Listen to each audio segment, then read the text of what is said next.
This is for the lives changed by war, those gone and those who carry the memories. Dylan, Troy, Lee, and Pam had planned to take a trip before life separated them after college.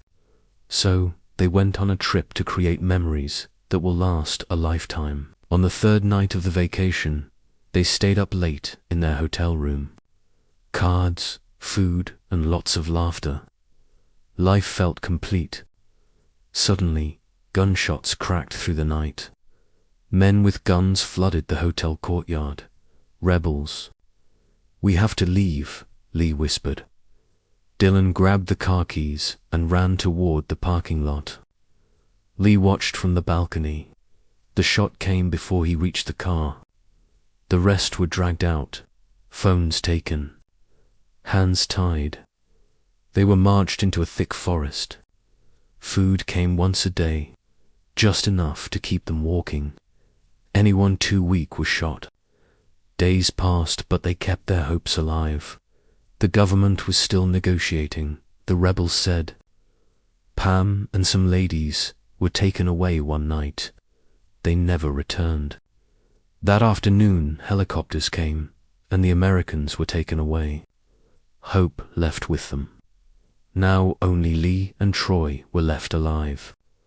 On the 17th morning, the rebels gathered everyone. They began killing people in groups, old men first, then young boys. The rebel leader dragged a wounded boy forward and handed Troy a gun. "Shoot him," the leader said. Troy's hands trembled. "I can't." The gunshot came before he finished the sentence. Lee could not shout. That night, a rebel approached her secretly.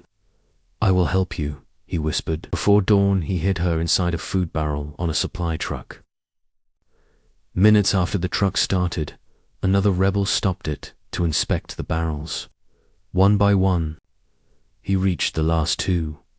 Lee stopped breathing. Then someone shouted across the camp.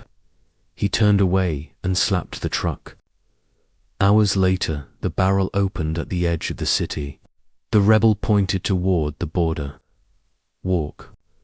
20 days after the war began, Lee reached soldiers.